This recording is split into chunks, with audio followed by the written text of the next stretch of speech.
We've already talked about the process from going from DNA to messenger RNA, and we call that process transcription, and this occurs in the nucleus. And then that messenger RNA makes its way outside of the nucleus, and it attaches to a ribosome, and then it is translated into a protein. It is translated into a protein. And so you could say that this part right over here, this is happening as this is being facilitated by a ribosome, or it's happening at a ribosome. With that high-level overview, I now want to think a little bit in more detail about how this actually happens, or the structure of things where this happens inside of a cell. And so I'm going to now draw the nucleus in a little bit more detail so that we can really see what's happening on its membrane. So this right over here, this over here is the nucleus. Actually, let me draw it like this.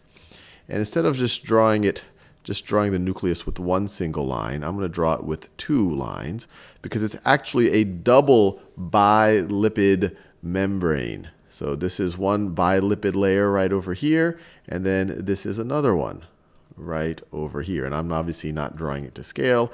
I'm drawing it so that you can get a sense of things. So each of these lines that I'm drawing, if I were to zoom in on this, so if I were to zoom in on each of these lines, so let's zoom in.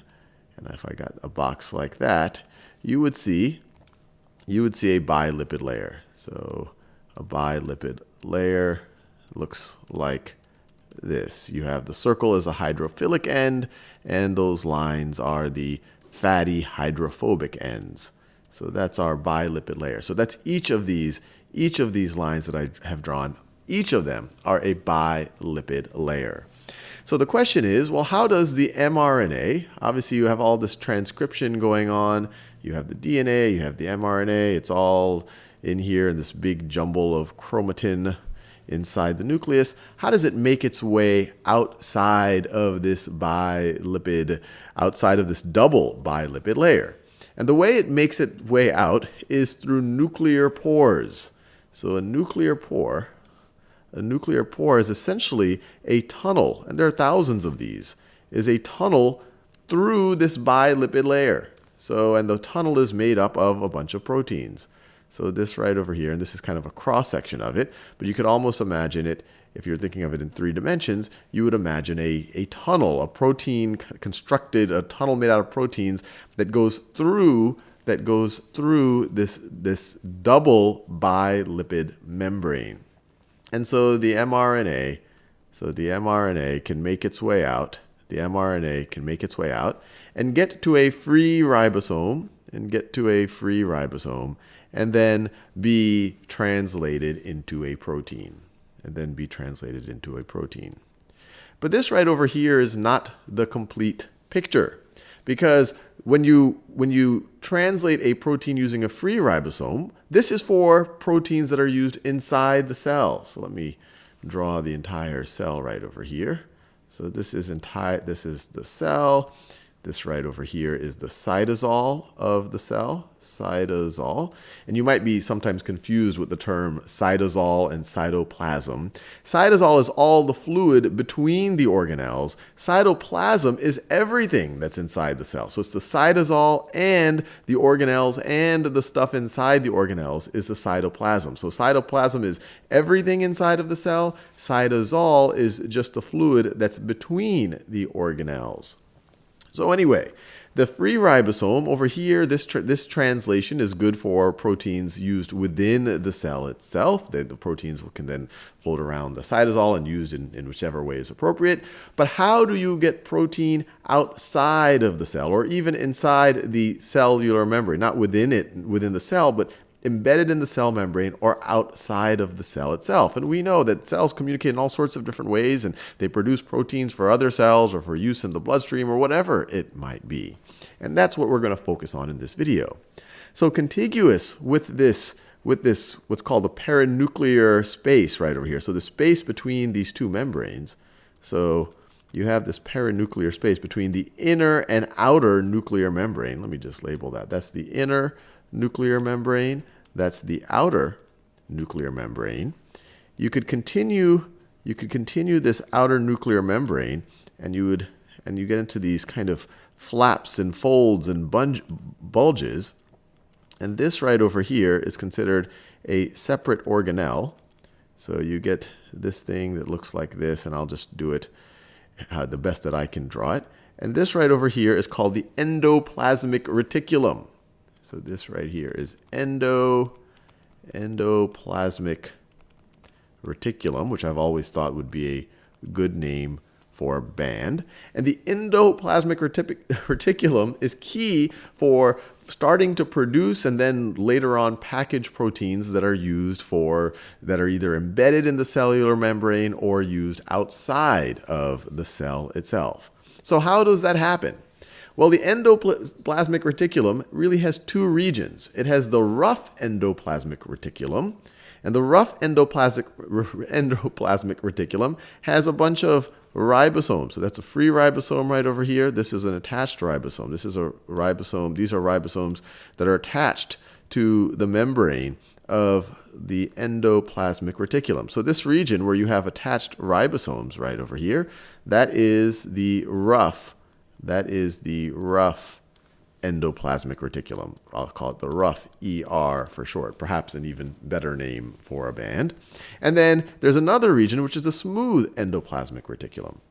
And the role that this plays in protein synthesis, or at least getting proteins ready for the outside of the cell, is you can have messenger RNA, right? Let me do that in that lighter green color.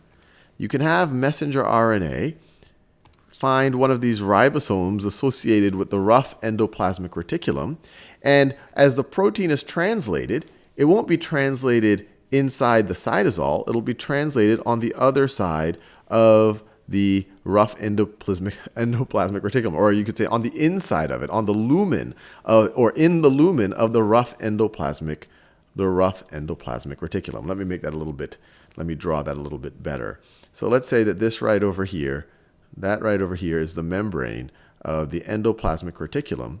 And then as a protein or as an mRNA is being translated into protein, the ribosome can attach and let's say that this right over here is the mRNA that is being translated. Let's say it's going in that direction right over here.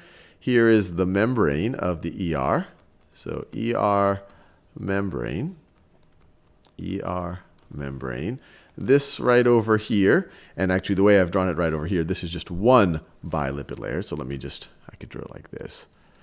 I could do it like this. And this is actually, this bilipid layer is continuous.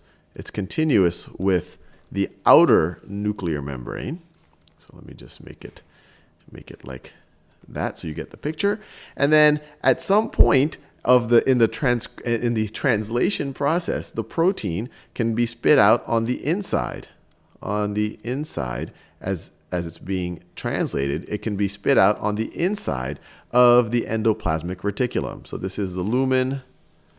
This is the ER lumen right over here. So we're inside the endoplasmic reticulum here. Here we're outside. Here we're outside in the cytosol. In the cytosol, outside in the cytosol. So that way you get the protein now inside the ER, inside the endoplasmic reticulum, and it can travel through it. And at some point it can bud off. So let's say, imagine the protein is right over here. And the smooth endoplasmic reticulum has many functions, and I won't get into all of the depth of how it's involved. But at some point, that protein can bud off. And so let me draw a budding off protein. So let's say this is the membrane of the endoplasmic reticulum, and a protein, let's say, ends up right over here, and then it can bud out. So it could go from that to, let me do that same color. It can go from that to that, to that. I think you see where this is going. To that, and then to that. And then it could go to something like this. Now it has budded out. And when you have a protein, or really you have anything that's being transported around a cell with its own little mini membrane, we call this a vesicle. So now it'll bundle up, and now it is a vesicle. Now this vesicle can then, let me draw some of these vesicles holding some proteins. So let me draw that. Can then go to the Golgi apparatus. The Golgi apparatus, which I'll draw in blue right over here as best as I can. So the Golgi apparatus, this is not, obviously there could be better drawings of something like this. And then they can essentially do the reverse process, and they can attach themselves to the Golgi, oftentimes the Golgi body, named after Mr. Golgi, who discovered this. And then the proteins, once they get into the inside of the Golgi body, then they essentially go into a maturation process so that they're ready for transport outside of the cell, or maybe to be embedded into the cellular membrane. So this right over here is the Golgi body, or a Golgi apparatus. Golgi apparatus. Or Golgi body. And then once they're done with that process, then this is kind of the fully manufactured protein ready to be used. And actually, yeah, maybe I'll make it in a slightly different, well, I'll just use that same color. This is the fully manufactured protein. And now it can transport to the cell membrane, and that protein can either be transported outside of the cell, or it can be embedded within the membrane itself.